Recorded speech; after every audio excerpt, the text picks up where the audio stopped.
Hi friends, Nara here. Welcome to the fourth episode of the Nara Lemire Show. Today, we're going to talk a little bit about sleep. Sleep often gets ignored, but today we're going to talk about how poor sleeping habits can affect your weight management and health goals. We want to make sure that we do prioritize this. So today, we're going to talk about your sleep patterns. It's no secret that sleep is vital for a healthy life, right? But how does it affect your weight? In today's podcast, we're going to talk a little bit about how sleep can affect your weight, and we're going to get some tips on how to improve your sleep habits to help you reach your weight and health goals. Let's talk about the science. What does the science tell us about sleep and weight? Now, for starters, hormone changes. Have you heard of ghrelin, leptin? These are super popular hormones. Now, what happens is when you don't have adequate sleep, these hormones start to be unbalanced. Now, what does ghrelin do? Is ghrelin the one that keeps you full or keeps you feeling hungry? Ghrelin is a hormone that tells you you're hungry, eat, it's time to eat. Hey, it's about that time again. Leptin is a hormone that says, hey, hold your horses, we're good. You've had your full, it's time for us to just chill now. When your sleep is inadequate, instead of these hormones telling you when to stop and to go, to stop, to go, they're off. So what can that lead to? Yes, exactly. It can lead to excessive caloric intake. And what does excessive caloric intake lead to? What does that result in? Yes, undesirable weight gain. There's a domino effect with a lot of these things, and since today we're focusing only on the sleep patterns, or right now the hormones, remember there's going to be a domino effect on your sleeping patterns. If they're good domino effect. If they're not so healthy, negative domino effect. There's consequences, guys, to not prioritizing your sleep patterns. And for me, someone that's been practicing this for so long sometimes forgets the influence these hormones have on us. When I have poor sleeping habits, let's say I'm traveling or something's happened, maybe someone in the family's sick and I don't sleep, I find myself wanting a lot of snackies at random times that I never eat. For me, I don't really snack. I usually have my 3 meals and I'm good to go. But when my sleep is off, I find myself looking in the kitchen a little bit more and thinking a little bit more, maybe looking at the food channel a little bit more. And I'm like, wait, hold on. What's happening? And I try to go back and see what happened in the last 24 hours or 72 hours that I feel this way. Because when you feel hungry, it really is hard not to eat. So guys, again, we have to prioritize the little things that sometimes we ignore, especially if we're just starting a diet and we want to go full force. We forget the power of sleep. If the first thing you start with is improving your sleep, I can tell you you're on your way to success. Now, what else can happen if we're not having healthy sleeping patterns? Think about it, especially for you that like working out. Yes, if you're feeling fatigued, if you're feeling lethargic, most likely you're not going to want to go to the gym, or your performance is going to be pretty bad, right? So instead of going to the gym and giving it your all for 30 minutes, an hour, whatever you go, you're going to feel sluggish, maybe just kind of hang around the machines a little bit more, or be like those individuals that get on your nerves in the gym. They're just texting and sitting on the machines, right? Because you feel tired. You don't want to. You want to work out, but at the same time, you don't want to work out because you're just so tired. So guys, performance, poor sleeping can negatively affect your performance. So friends, what can you do? Positive thing is you can definitely be active and proactive about this. Now, working on your circadian rhythm is something that I encourage everyone to work on. It's so important. Going back to the previous episode when I talked a little bit about your relationship with your body wants to feel safe.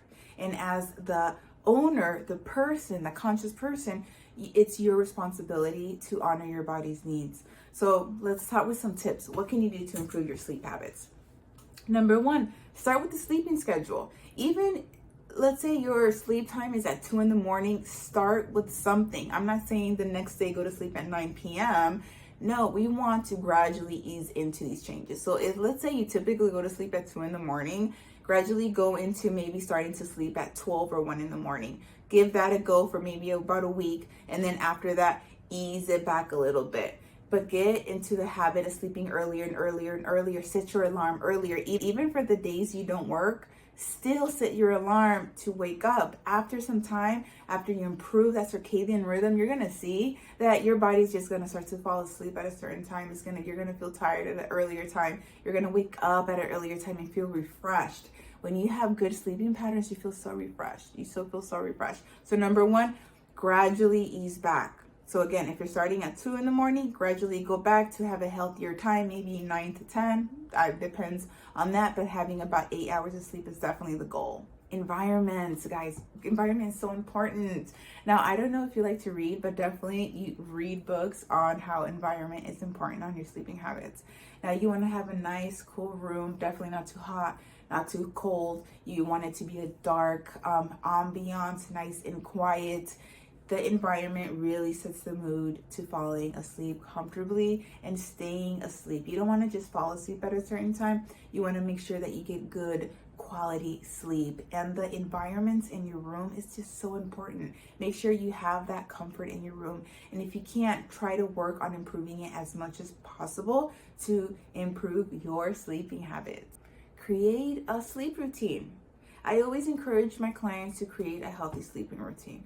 So maybe about an hour before start, or maybe 2 hours before, maybe a nice warm bath, having some tea, reading a book, turning off electronics, but work on a routine that eases your mind. If you have stress, work on stress management. I'll probably do another or different podcast just on stress management, because of course, as we all know, especially being adults, stress can definitely affect our sleep. We just stay up at night thinking about the worst case scenarios, right? So you really want to work on stress management techniques. So create a routine. Hey, I'm going to start sleeping at 10. About 9 o'clock, I'm going to start winding down. If I'm watching, the show on Netflix, because it's coming out right now, it just came out, turn that down. It'll turn it off. It'll still be there tomorrow. Start to ease everything. Read a book. Just kind of chill. Create that routine. Many times, friends, also avoiding caffeinated products. Now, if you're an individual that maybe has 1 cup of coffee for breakfast, you're probably fine, right? But I know for a lot of people, having 2-3 plus cups of coffee is a norm. And if you have coffee too late, that can affect how you sleep and what time you sleep. Try to avoid drinking coffee after about 1 or 2 p.m. Personally, for me, if I drink coffee after 1, my sleep is just going to be like, whoa, no, you're not going to sleep as good as you wished for. So for me, about 1 is my cutoff time. Normally, I'll have 1 cup of coffee. I notice that does not negatively affect my sleep or anything else, so I'm comfortable with that. Now, for you, again, give this a go. Try to limit your coffee. And if you're drinking at 5 p.m., definitely try to squeeze it back to no later than, again, about 1 p.m. and see how it works for you. But essentially, caffeinated products, try to ease them back, and not just the amount, but the time that you drink them. My personal faves, working out. When I work out, guys, I sleep like a baby. I don't know about you, I sleep like a baby. And I feel good throughout the day. Let me give you this funny story, because it happened last week. I forgot what was happening that I didn't get a chance to work out my regular 5 to 6 days. Maybe I worked out 3 days. And I noticed that I was waking up with neck pain. And I'm like, oh my gosh, I feel older. And a lot of my friends my age are like, Naria, that don't work out. Like, Naria, my back hurts, this hurts, that hurts. I'm like, oh my gosh, my neck hurts. I'm like, what was different? What's different? My working out routine.